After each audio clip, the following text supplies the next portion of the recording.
Hey guys, welcome back to my channel. I'm Drusilla Shay, if you don't know already. In this video, I'm going to be talking about some misconceptions about protective styles and how to take care of your hair while it's in a protective style. My goal is to make sure that all my fellow sisters and brethren have flourishing hair. So I'm about to spill all this tea, all this juice, all these tips. But before we get started, I want to make sure that you guys are subscribing to my channel. Help a sister out. You won't regret it. I promise. Okay guys, let's get started. First things first, we all know that water is not a protective style's best friend. Of course, it depends on the hairstyle that you have. It is my advice to not get your hair overly wet because first of all, that will add to frizz. The more that you wet your hair and the longer that you keep your hair in, the more you have a little ring around the rosy at the roots of your hair, which is disgusting, honestly. And what I mean by that is you're gonna have a lot of buildup on your roots. You're gonna see it in rings and it's not gonna look great. It's not fun to detangle, honestly. And I know this by experience. There was one summer where I was going to the pool a lot and I had these braids in. So I was washing my hair a lot, like a lot. And I had my braids in for like a month and a half. And by the time I took them out, the buildup that occurred in my roots was disgusting. It made it super hard to detangle, and I know this was enhanced because of the washing, because when you wash your hair and you have a protective style in, the product just like sinks down to the root. When you're washing it, you can't, you know, really get into your root like that. So where else is the product gonna go? It's just gonna slide down to the bottom and just stay there. Needless to say that I lost a lot of hair because I was trying to detangle all that buildup. So trust me, it is in your best interest to not constantly wash your hair while you have a protective style in. Next tip, satin bonnets are your best friends. When you lay on things like cotton, pillowcases, it tugs at your hair, which will end up leading to frizziness. It's going to make your hair messy, and the goal is to protect your hair, especially when you're rolling around at night. And I stress on satin because I used to use actually a stocking cap, and let me tell you, that is not a good idea. The stench, the odor that got stuck in my stocking cap and in my hair was honestly gross. Okay, it was not cool. Satin is way more breathable, way more free. With other thicker materials, I mean, you just gonna be trapping things in there that you don't want in there. Third tip, you still actually want to moisturize your scalp and your hair. I know, feel like you have a protective style, you need to leave it alone. I mean, the whole point of getting a protective style was that you don't have to take care of your hair, right? Wrong. Ladies, we all know those girls who have protective styles in for a great period of time and their natural hair still isn't flourishing. Don't say anything. It's not necessary. That's what we want to avoid. But ask yourself, why is that?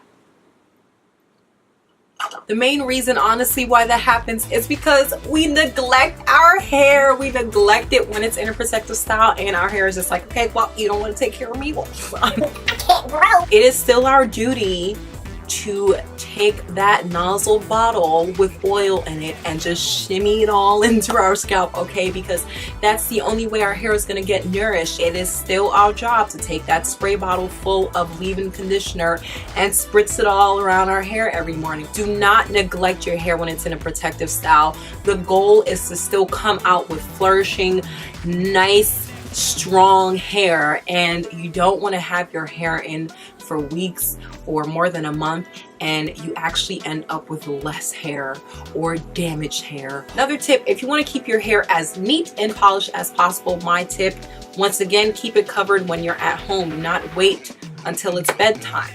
You also have to do it when you get home, because when you're chilling on your couch, when you're moseying on, okay, into your bed just to watch TV and your hair is just like rubbing against things, it's just not gonna make it as neat as it was before. I mean, there's gonna be things tugging on it, rubbing against your hair, and not making it as fresh as it once was. So the goal is to cover it up even when you're just chilling at home. Next tip, try your best not to scratch your hair. I know, it's hard. It's something that I still struggle with every once in a while. And I have to catch myself doing it. I have to say, stop it, you Stop it. The more you scratch your hair, especially when it's freshly done and your scalp is sensitive, you can actually leave little lesions and little scratches on your scalp. Once again, I learned from experience. Second of all, if your finger is like in constant motion in and out of your scalp, your hair is gonna get messy quick. If you need to, patch your weave. I know it looks like a stereotype. I know, but hey, you gotta do what you gotta do. Next tip, after you get your hair done or you put your hair in a protective style, try your best to leave it alone for as long as possible. And this is more so for braids and twists and locks, anything that's loose and out.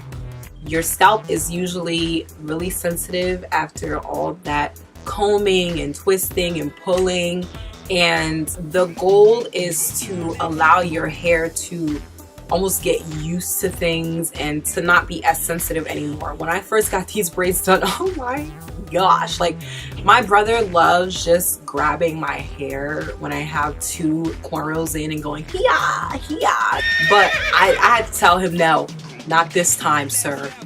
Not this time. My scalp was so sensitive, it was actually like sore, and I had to keep my hair just out, and I had to leave it alone, because if I started doing things like putting my hair in buns like how I'm doing now, it would require me to still pull my hair and move my hair around, and my scalp was just not ready for that. Ladies, you know how it is when you first get your hair braided and twisted. It's tight. It's not something you want to be moving around putting into a bun, because with your scalp being that sensitive, it can actually cause cuts and scabs on your scalp. There was one time I got braids done and I was quick to start doing buns in my hair, and I just had all these styles in my head, but my hair was still very tight, and because of all the extra pulling I had to do the bun and moving and stuff, being that my hair was still so tight and my scalp was still so sensitive, I ended up with a lot of cuts on my scalp and scabs, like a lot. I did not let my hair and my scalp recover from pretty much getting it done before I just jumped to doing all these different styles. But don't worry, you have your time. Just wait it out. Wait till it gets a little frizzy. Wait at least a week. Wait at least a week for your hair to like loosen up before you start maneuvering it, so there's not too much tension and sensitivity in your scalp. Next tip, I don't know how many people I know who do this.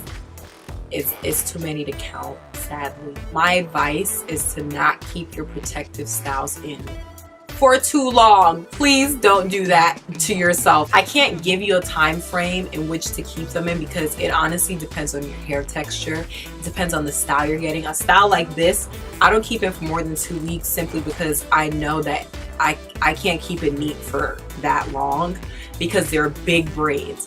But something like smaller twists and braids, I personally don't keep them in for more than a month and a half. I would not recommend keeping your hairstyles in for like over 2 months. Honestly, like even 2 months could be stretching it. A lot of buildup happens, and your hair still needs time to breathe, get washed, get conditioned, get some TLC. I mean, if you keep it in there for that long, those ring around the rosies that I was telling you about at the root, they get very, very hard to detangle, and sometimes it might end up leading to you breaking your hair in the detangling process. One time I lost a crap ton of hair going through that, and I don't want you to go through that. Just make sure that your overprotective style does not overstay its welcome. Like, there's just times where it's just time. Next tip, the bigger the braids,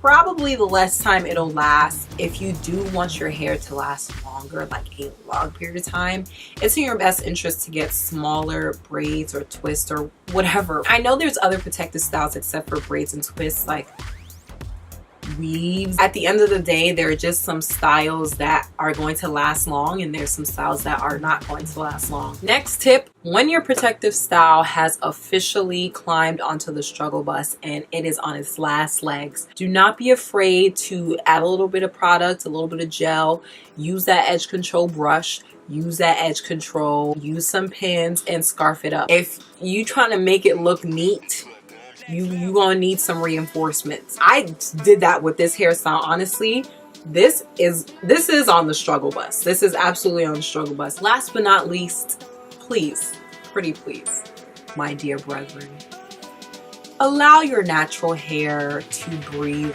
every once in a while. I know that there are some people who would prefer their natural hair in protective styles at all times. I mean, that's your prerogative. Let me tell you something. I'm not trying to tell you what to do. If that's what you want to do you, boo. I'm gonna address this to everyone who cares about the hair under their protective styles. Your hair needs to breathe. Okay, your hair needs a good wash and deep condition. It needs a trim. It needs an oil treatment. Girl, your hair need everything. I'm talking to you. Okay, I'm kidding. Just take care of your hair underneath. I mean, every once in a while, it's fine to just let it loose. And some people's hair, like, actually grows and you don't ever see their natural hair. But the thing is, low-key, they are taking care of it. Low-key, they are oiling it and spraying it. Low-key, they be spending 2 days in their house with their natural hair out in a deep conditioner before they go back out to the salon. Like, they just be mad low-key. That's why you don't see it, because it's low-key. So I hope that you guys enjoyed this video. Please give it a thumbs up if you did. Feel free to let me know your tips and tricks when you have protective styles, and drop any other misconceptions that you know of when people have protective styles down below in the comments box. I hope that you guys have subscribed, and please do stay tuned for my future videos. Until next time.